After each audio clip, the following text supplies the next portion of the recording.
number power. In deserve more yama basa mu take bad decisions near the off the fielder. And show is and show team you know quality no was so they will come and win. Okay. Or maybe win yama akata. Yeah, intika we say club edi how many years? More than 100 years. No ni baby or Johnson. So as still that's a normal. Normal. Obi anka wasem because at the end of the players never General Park normal ball, normal league. Okay. Normal ball, normal co Africa, Confederation Cup final, normal co. Okay. What I say? Yeah. So we are but this time you know, even all over the world. If you look back 10 years ago, players are now England, now England team.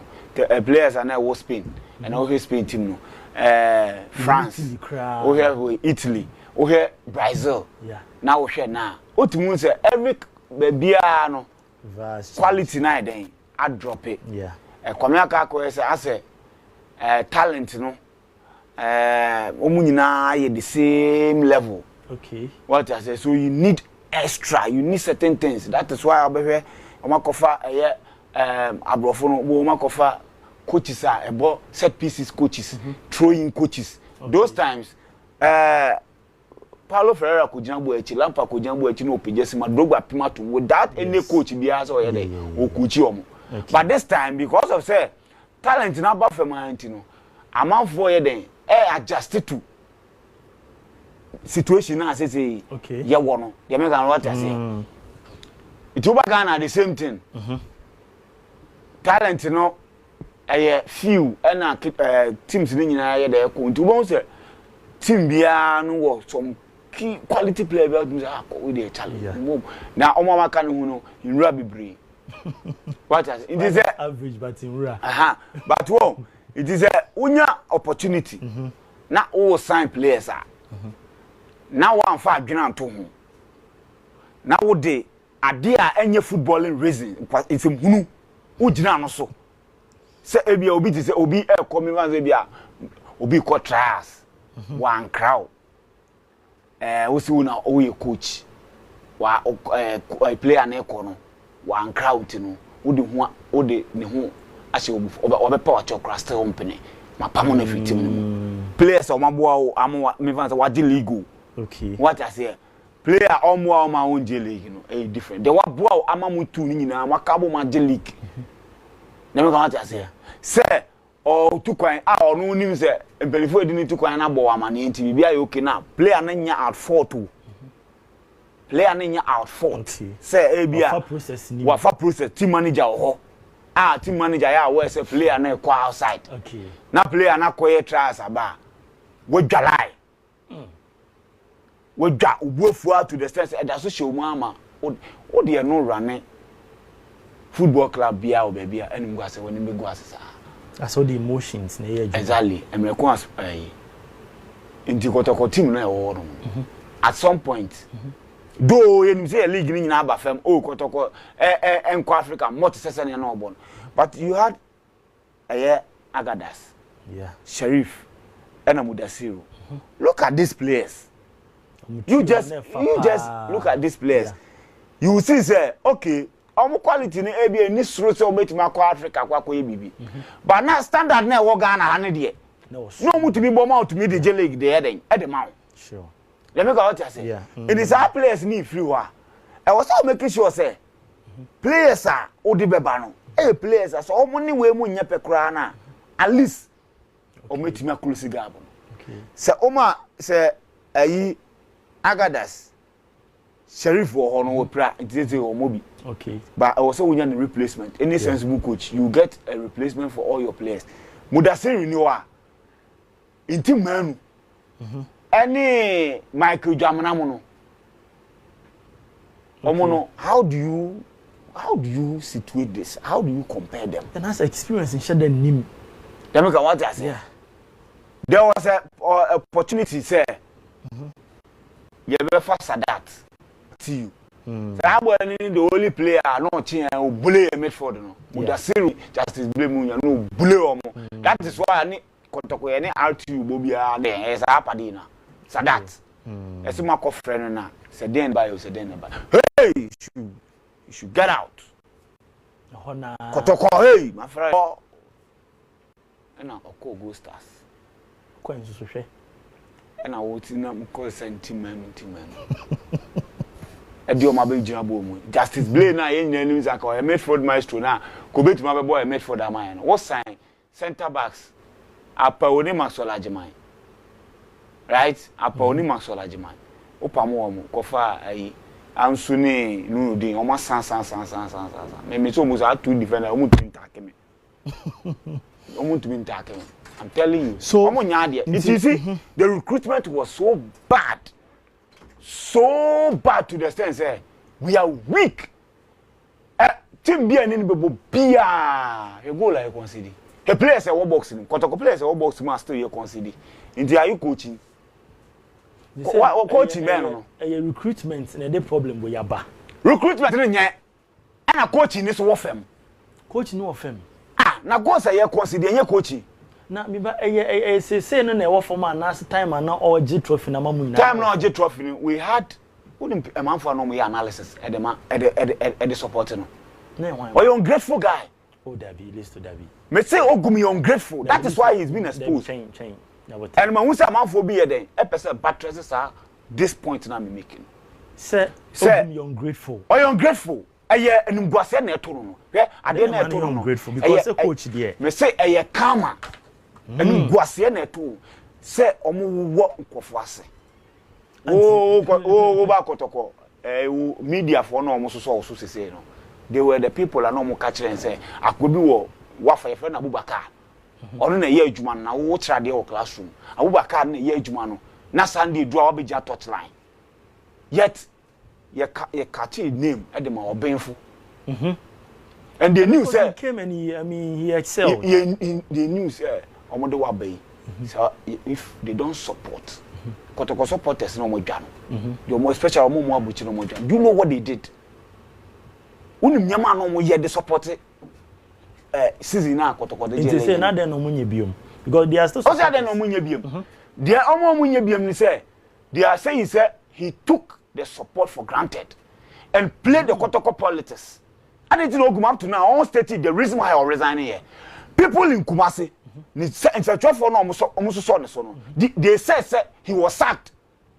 Okay, they say he was sacked. The reason why omo de na buy ni nyina akopa for no Eko kache na so mo for ogumra ni nyina just to shame Nana ya aposa say how say ono na akwa say wo na wayama ogumuko nti ene wo kode e kwa fa ogum na ba ono be yadwuma forgetting say that was the situation forgetting say Kotoko no omo bo obi no league no anya players ni coach kwa na eje they know say enye we ba adwembone good management yes proper management omo kasa dey na wanya the same omanya the same thing mama so club ni ade Maso club start here na enkoye he was sacked next coach na ebaye no coach na ebaye no ye ne has ne ye ko head to head urefia ye compete ya na has j last minute so what are they talking about the last season who didn't know what the FA people were doing when enim even some of the Kotoko element no it's a 1249 more kasa rubbish na me ka say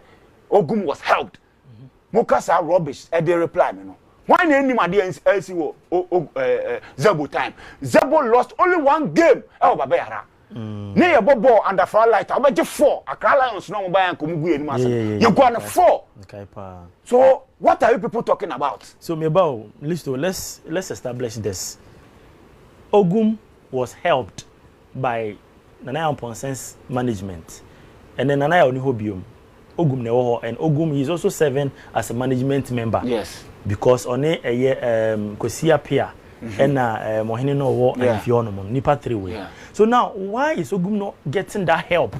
Oh nya that time under Nana Amponsa. Debut. One thing I'm telling you, Nana Amponsa, he was or a special thing omo Kotoko. If you omo Maji Africa ni or a special thing omo. Do you know why? Do you know why? Because he's somebody what trading in players. Say young ton player and finding kwama no ne. Young agent, why FIFA agent, accredited FIFA agent. I know. It's akwa say Sanya Hoya Mendes ebe ye over 100. he brought coach. Okay. Or the players are more under the agency. And opinion when you know they call Wolves. No Wolves here then qualify. And then Wolves are established our English Premier League in Hoe Mendes. Okay.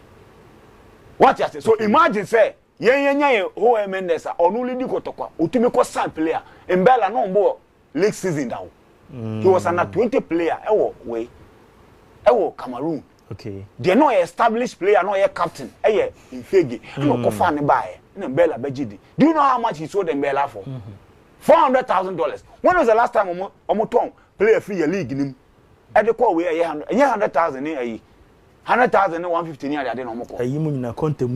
One season, just one season, $400,000. Do you know what goes into things like this? And expertise. But we had people no muti Kumase because they think that the people around Kumase no muti omo no sabi omo ni answer. So they take them for granted. And omo and a FIFA agent and work for the agency players aba and anyway say a team na wo no. Only so open so the team neka, the players neka, the management neka. Catch them say player ben and open so bet make okay at the end of the season na ba we person me turn na me de e check kakra. Bo player because na say even ono open so onye expert was ani. There be me person me say o the players ni nyina wo no. Wo hwe Kotoko team ni mu a. Dey na omo say omo ton say player ne value nie so yen ton ne yen fa me hihye team no. Say are mean to be more even one player. Lamte na na yamposa ne ton ne bai Kotoko. Lamte season ni way I end he will leave for free. In fact way Mukola he will leave for free. Dalad value kakra wo no ho no he will leave for free.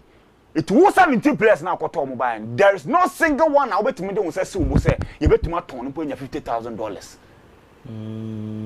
There is no single player. When he was buying players, he made sure so the Sanyama winning because that is the expertise. We didn't respect it and he allow some riffraff no can count some humsa. Maybe a year institutional memory so. A year your friend say. That's very. Your cast will be institutional memory. Do you understand? Just say wono, wona team no emunyama enyama ekoye lessons ni nyina wona wosua. Okay. What went wrong? And what didn't go right? Okay. Ni nyina because wona what we fan say what what na wa. Wona onim ne na ekoso. Yes. If you last season, right? And about this season, last season you finished 4th. Okay. Right? It means that we need to what? Improve. Your finances. I was saying improving. And mistakes be a year last season, uncle, we need to improve. It was say, in the last interview, or say, oh, near media and intermunia fine. They say, you try say be improving. You know, media and intermunia. Said the previous management on account. Okay. Your name, FNO. In terms of fire improving, I did be improving team. View ni Insta, mobile no pack gun chain. These are people or yes, so many elite. Well, I think view no so na eboa for analysis. Each player be according to the view and the Insta. Kotoko best defender was Maxwell Ajima. Even that Gani yeah. He was our best defender in terms of area duels, interceptions, blocks, passing accuracy. He was our best defender. Recoveries are no ye. We'll be our coaching where we a PhD holder in coaching. I will check coaches are there. My packet view need a good chain. Why? Because and I'm sorry. Every season, every match be a different lineup. Every match be a different lineup. So he's been exposed. At the end of the day, if says when I say I want one to me any coaching credentials and my AJ league now. Why is it that? Nani omufi auditing me relegation. Why is it that auditing me and eco relegation? Assuming say oh nani management will be they played home away from home. Ya bo Accra Sports Stadium sometimes supporters Scrum Stadium. Ye ne has and a pre hoa and a has here then. That was the first season. The second season of J League, third season, what happens? Will be a third season. Yeah. enyema mu je mu nan si fam some open referees and am use referees some dey frustrated even that coach na ofi Burkina oye basare ni oye weni afia beda na tribalism na people sat comfortably sat ewo Kumasi radio station no more the coach in a tribe he lost only one game ewo home only one game ewo home oguma how many games in the world lose the entire last season you lose only 8 matches or 7 yeah 7 matches you lose oguma lose how many this season it is the point is that your team no that's very he will go as in now who institutional memory I him say from baby a fiba no na ne am o kana ne administration no nti enyama papa na am ye no wo beto aso na e bia de o fele say de enya na wo de beto nchen wo ba he no mum no what you did was that enyama papa na am ne o be ye ni nyina mo dweragu na institutional memory no o be say o chese